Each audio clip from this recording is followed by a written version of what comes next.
هلا بالعرب. بسم الله الرحمن الرحيم. طبعا انطلقنا.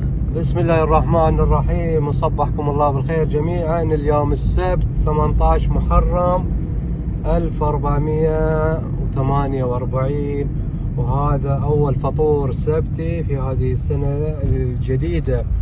إن شاء الله الفطور راح يكون في بيت الأخ أحمد الحجي أبو هادي في الدمام، وإن شاء الله يكون يشرفنا ويشاركنا الفطور هذه المرة الأخ العزيز سماحة الشيخ محفوظ. إن شاء الله نوفق ويكون إن شاء الله معانا.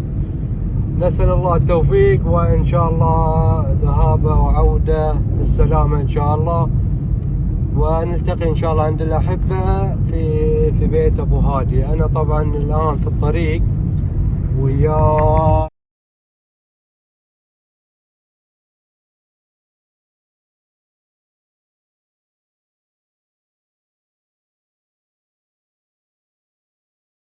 الله هادي. اليوم احنا في ضيافة أحمد الحجي أبو هادي في الفطور السبتي، زين. وهذا هو، كل ما قلنا احنا بنخفف وبنسوي رجيم، كل واحد يجيب لنا ماو، زين. هذه ابو علي عبد الله.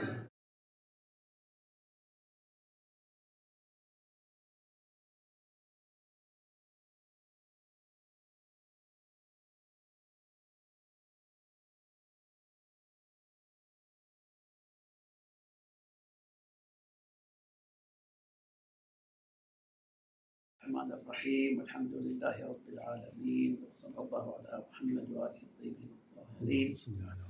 طبعا الفضل لله سبحانه وتعالى، ولولي الله في الأرض الإمام المهدي سلام الله عليه، بأن نجتمع ونجلس ونتفاكه في الحديث والقول، وخير ما ختم به هذا الحديث وهذا الكلام وهذه الجلسة بقصيدة في حب الحسين سلام الله عليه من شاعرنا وعزيزنا عباس أبو العسكر أبو علي.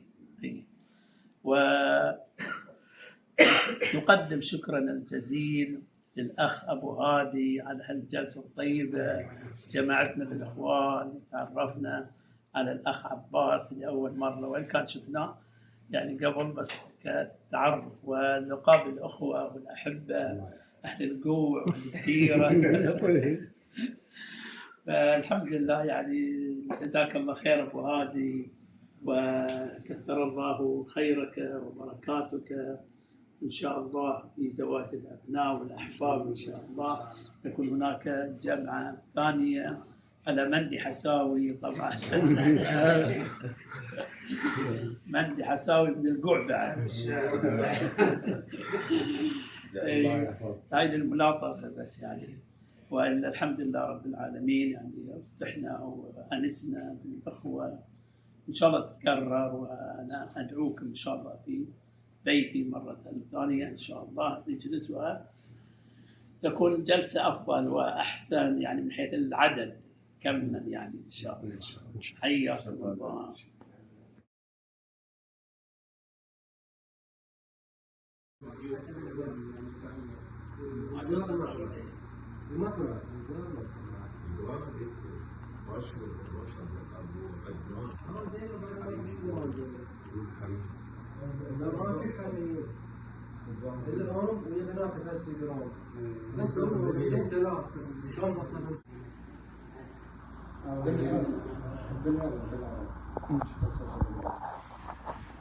أعوذ بالله من الشيطان الرجيم. بسم الله الرحمن الرحيم. إنا أعطيناك الكوثر فصل لربك وانحر إن شانئك هو الأبتر. صدق الله العلي العظيم.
تفضل سيد.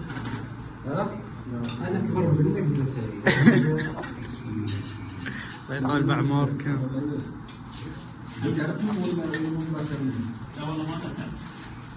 قال لي يا ابو فاضل وين؟ بعيد بس اللي هو اسمه اصلا عقد الجامع هناك. هذه صورنا قاعده هذه جدا الفلافل اضعف شوي. ذكرونا بعدين.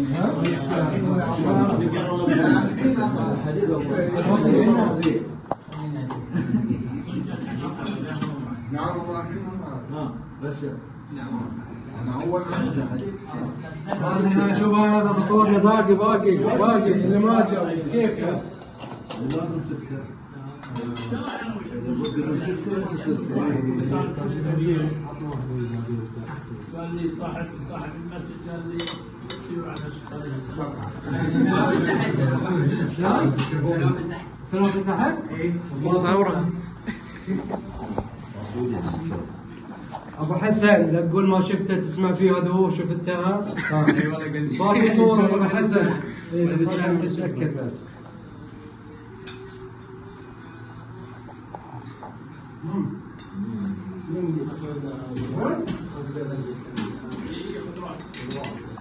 بسم الله الرحمن الرحيم. توفقنا في هذا اليوم الجميل المجيء لأخونا العزيز الأستاذ أحمد أبو هادي، أكرمك الله يا أبو هادي على هذه المائدة الكريمة، وتشرفنا بوجود الأخوة الشيخ محفوظ والأستاذ عباس أبو علي وأبو عبد الله، والحمد لله سلامة الشيخ كان الحمد لله أموره طيبة، والمائدة كانت من أفضل فإن شاء الله دوم هالجمعات والطلعات وإلى لقاء قادم إن شاء الله. ان شاء الله. بسم الله الرحمن الرحيم. اللهم صل على محمد وآل محمد. طبعا كفى ووفى السيد. نشكر أبو هادي وتعرفنا على الأخ عباس العساكر والشيخ محفوظ، وإن شاء الله منزل عامر وتفرح بزواج هادي إن شاء الله. وهذا هادي. بسم الله الرحمن الرحيم. اللهم صل على محمد وعلى محمد. سعدنا في هذه اليوم بالمجيء للأخ العزيز أبو هادي، أيضا شفنا الأخ الشيخ محفوظ اللي من فترة ما شفناه، وتعرفنا على مجموعة من الأخوان الأعزاء أبو علي وأبو عبد الله. وخوش جلسة الحمد لله، الله يعطيك العافية أبو هادي على هالتجمع، وإن شاء الله نبلغ في زواج ولدنا هادي إن شاء الله. والله هنيا لك يا هادي. وجميع الأولاد. السلام عليكم. أول هذا. السلام عليكم. الحمد لله على هذه النعمة، نعمة الأخوة ونعمة الصحة والعافية، الحمد لله. نشكر الأخ أبو هادي على هذه اللمة الجميلة، وتشرفنا بحضور الشيخ والأخ أبو علي، وسفرة عامرة إن شاء الله وبيت عامر، وإن شاء الله الجايات هم يكون عندنا. الله يسلمك. أبو علي حياك الله عزيزي، الله يبارك فيك ويسلمكم. أولا أنا سعدت بلقائكم كأخوة يعني جدد علي، وكل الشكر والتقدير لحبيبنا أبو هادي على هذه اللمة اللطيفة. تعرفنا على الشيخ بشكل أكثر، وإن كان لي لقاء وياه سابق، لكن هذه الجلسة جلسة يعني أكثر قوة، واستمتعنا بدفئكم أنتم أيضا، فله جزيل الشكر والعرفان على ما قدم من سفرة عامرة وبيت عامر إن شاء الله بالخير والمحبة. وعدونا عدونا كما طلب من الشيخ، عدونا إن شاء الله بزيارة لنا. الله يبارك فيكم، ساعدنا إن شاء الله. بسم الله الرحمن الرحيم. بعد الشكر كله أخذ أبو هادي وزواج هادي. أنا أكمل الشكر حق أختنا العزيزة أم هادي، والله يكثر خيرها إن شاء الله بيت عامر إن شاء الله. إن شاء الله نلتقي مرات أخرى يا أبو هادي في الأيام القادمة إن شاء الله. بيت عامر لزواج هادي وأخوانه، مو بس هادي يعني، كل النصيب حق هادي إن شاء الله. وإن شاء الله لقائنا القادم يحدد إن شاء الله في الجروب إن شاء الله. يعطيك العافية. جهز يلا. السلام عليكم ورحمة الله وبركاته. اللهم صل على محمد. نشكر الأخوة لحضورهم. بس الله يعطيك العافية إن شاء الله. الله يعافيك حبيبنا أبو هادي. والله شوف يعني يعجز اللسان، يعني ما دعساني أنا أقول، يعني كلمة شكر لكم يعني قليلة في حقكم، يعني تحملتم بعد المسافة، ويعني يعجز اللسان صراحة. الله يعافيك. فألف شكر لكم، وما قصرتوا يعني. تستاهل يا أبو. تستاهل. إن شاء الله. بيت عامر إن شاء الله.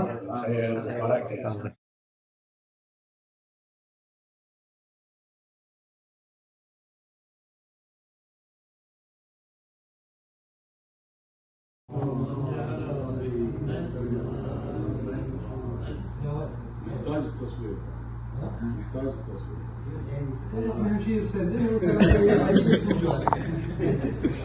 السلام على الحسين. السلام على الحسين وعلى وعلى الملائكة المحتقين بقبر الحسين، رزقنا الله وإياكم زيارته وشفاعته في الآخرة. ذاتي بك مثقلة، ما جئت أنثر في مداك الأسئلة، ذاتي بكل يقينها بك مثقلة، معي الجواب وقد تنفس صبحه، ما داهن الجهل البغيض ليمهله، ففلحت عقلي ما بذرت بلبه إلاك معنى، من رؤاك مبجلة، هذا الضمير الحي يعرف ما الحسين، فساق نحوك بالبصيرة محملا. هذا الضمير الحي يعرف ما الحسين، فساق نحوك بالبصيرة محملا، فبصيرتي أوعى. بماذا؟ كيف؟ من؟ هذه لغيري قد يجدها معذرة. أغلقت للوسواس. هذا غير وش؟ فبصيرتي أوعى بماذا كيف من هذه لغيري قد يجدها مقبلة. أغلقت للوسواس بابا إنني متحصن بهداك أرقى منزلا. سرحت من حسي الظنون وخلتها، سرحت من حس الظنون وخلتها باتت ببيداء التفاهة مغولة. الشك نقص فضيلة فنبذته وجعلته يرتاح تحت المقصلة. وجدي تجذر في هواك ولم يجد إلاك نحرا لم يغادر جدوله. مذ يا حسين الروح رق حنينها لا تكتفي شوقا أتتك مهرولة. ونشيجي المحموم بعض بكائها تلقاك دوم بالشجا متزملة. فأنا بيا مظلوم أحمل مقلتي وإلى ضريحك مدمعا كي أحضله. من أول الحب ابتداؤها رحلتي فالدمع يا مولاي آخر مرحلة. يا رفعة الشأن السماوي التي احتضنت فؤادي للسماء كي تنقله. قلبي بحبك لا يقاس به المدى، لم يصغ يوما للوشاة لتعذله. كلا ولا ضحى ببعض ثباته في الحب حتى لو بقدر الأنملة. لم أبق شخصك في الخيال رواية وأنا أراك حقيقة متسلسلة.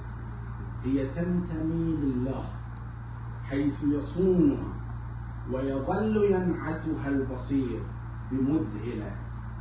ذكراك وحي الله بعد نزوله للأرض ذاك محمد قد أوزله. وأدرت ملحمة الخلود بكربلاء أمر السماء لكي نعيه ونأكله. يا أيها النحر الغيور ولم يزل للآن يوقظ في الضلالة مشعله. لغة الحنين هي ارتباط متيم بالعشق ما فتئ الهوى عن دلله. فإذا نذرتني في هداك فحقا ألا أبارح خلوتي المتبتلة. سأطيل فيها البوح إن مشاعري حين اعتكافي في نداك مبللة. سأطيل فيها البوح إن مشاعري حين اعتكافي من نداك مبللة. بوحي بمحراب القداسة لم يزل مولاي يتقن بالرجاء توسله. بوحي بمحراب القداسة عالق بالطهر حاشاك سيدي أن تخذله. ما بيننا من سوسن أشتمه هو محض عطرك مرني ما أجمله. يا منطق الحق اختصارا لم يكن من دونه إلا شوارد مهملة. ما كنت ألهث خلفها لا شأن لي فيها وأفضل أن توارت مجفلة. قد جئت أنثر في مداك قصيدتي برويها ويقينها بك مثقلة جاءت كنصا ذاع كل حقيقة للنفس ما صدحت به متطفلة. تشابه قصيدة الجواهر بعض تشابه في نفس الروح. زي الله يبارك فيك.